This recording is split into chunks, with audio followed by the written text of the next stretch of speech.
Hi, I'm Candace, and welcome to the Open Studio Circle. I'm a wife, mom, artist, photographer, former trauma therapist. This is not therapy. This is not art instruction. This is simply a conversation on creating without performance and what that would look like. This is a reflective conversation place, so please feel free to share what you're comfortable with below. For today's topic, I wanted to talk about creating without pressure. So, what would that look like if we just created art or whatever it is we create and didn't have that pressure of like, oh, this has to be perfect. I want it to be the best thing I've ever made. Oh, I want this to be a masterpiece, whatever it might be. So, what would happen if we just created without having that pressure or that little voice in our back of our head saying, like, we need to do this, and it has to be at this level? So,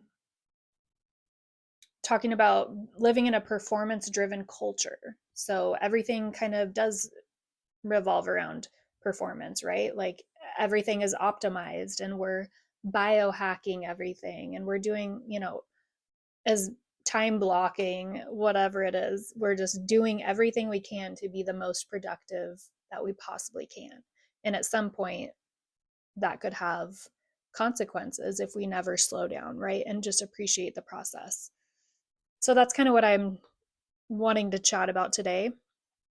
And so it's not to say that performance isn't something to think about from time to time, but for the creative process to have potential benefits to us, um, we might need to take that out of the equation periodically, right?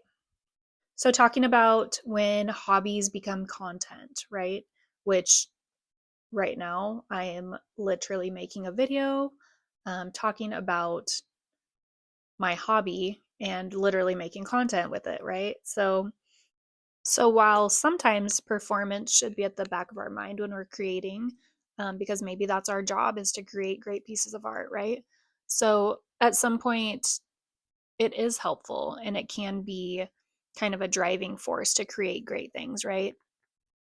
But when it becomes something that stops our creativity because the voice in the back of our head is telling us we're not good enough or whatever we're making isn't good enough, then that's a problem, right? So many people stop creating because they feel like they lack talent. And I have to say with my experience that you don't necessarily have to be talented to make great art. It just takes a lot of practice. But anyways, that's kind of a different topic. Um, but because they felt judged either by themselves or others, that maybe they stopped creating. And so that's just kind of what I want to talk about and kind of touch on is like, have you ever felt like your critical voice inside has stopped you from creating?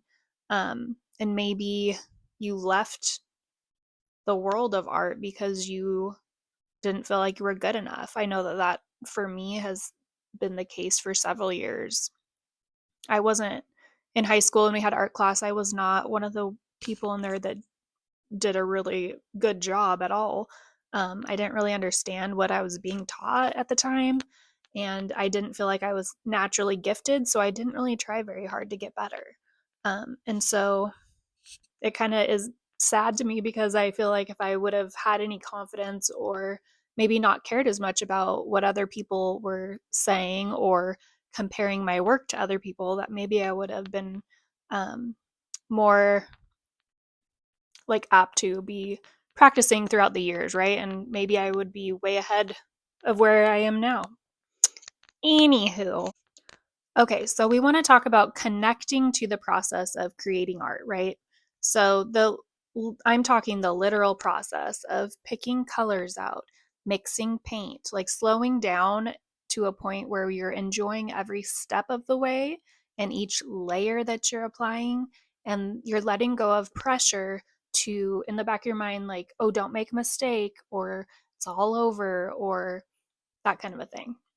So just letting go of pressure while we're creating and how that could help us actually thrive as artists or creatives. So I'd like to propose some questions that we could ask ourselves next time we feel like pressure is looming and it's stifling our creative abilities. So, a few of the questions to ask might be, what if art didn't have to go anywhere? So, what if it didn't have to make you become the next Monet, right? What if it just was what it was? And what if unfinished was allowed? So, what if a piece was unfinished and that was good enough, right?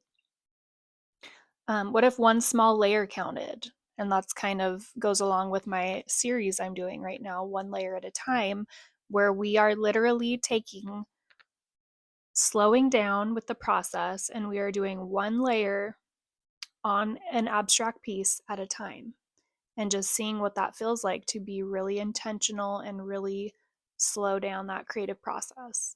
It's been a really fun series. You could check it out. I have a playlist. What if creativity was a practice and not a product? So I really like to use that term practice, like art practice, because I'm practicing. Yes, I am trying to improve my excellence and my skills, but I'm also practicing, which is actually really important, and it's really fulfilling to practice. And then slowness as an act of resistance. So asking yourself, can I slow down as an act of resistance against the societal expectations? My phone's dying. Cool. Anyways, all right. So slowing down. This has been huge for me because I have been stuck in the loop of performance and productivity and trying to do as much as I possibly can in one 24-hour day, making my to do list about 10 times as big as I could humanly possibly even accomplish. So, this is something that I'm really trying to practice, and it's not easy, but just slowing down. Um, and I think coming out of my therapist's position and back into more of a stay at home mom slash photographer artist position, I feel like I can appreciate slowing down a little bit more than I did before. Just being in a different paced environment, having a lot of expectations, and so it's been a different experience coming back home and slowing down and being more intentional with my time. And then what changed when I removed performance from my studio? So I wouldn't say that I've removed it completely because I still want to work on my skills and try to improve. But when I let go of what I thought people would say, or what my own voice in my head was like saying negatively, when I just let those things go and I just kind of gave myself permission to try new mediums and try new types of art that I've never tried before. It really opened the door into my ability to create, and it's like unleashed a whole new energy I had to be creating. I just wanted to share that. I'm not perfect at it. I still definitely have that performance part where I'm like trying to strive to get better and, in different ways. But it is something that I'm thinking more and more about. So I want this channel to be a place where we can talk about different topics that have to do with mindfulness and art and having good mental health.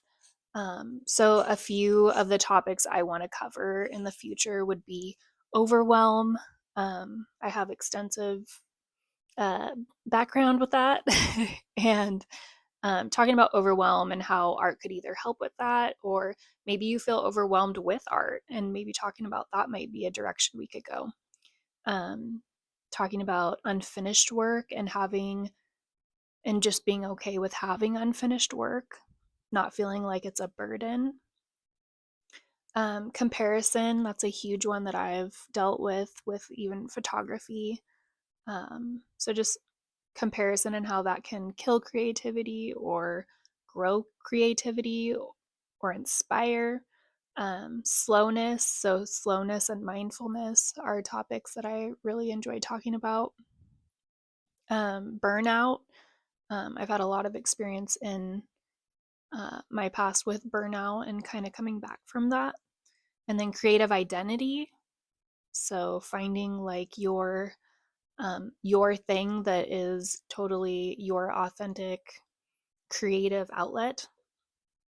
And then just providing a space here where nothing needs to be proven. So we're not trying to have a competition of who's a better artist. We're not comparing any of that. We're just having a conversation about these topics that I don't really see talked about a ton, but I think could be really helpful just to open that conversation up.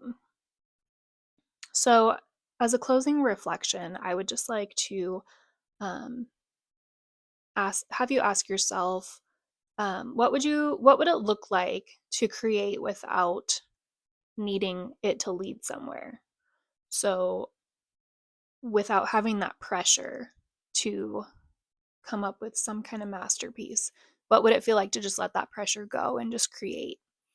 So, I thank you for joining me. And like I had mentioned before, I am doing a one layer at a time series right now. So check that out if you want to. And I just thank you for listening and sharing if you feel comfortable sharing. Thank you.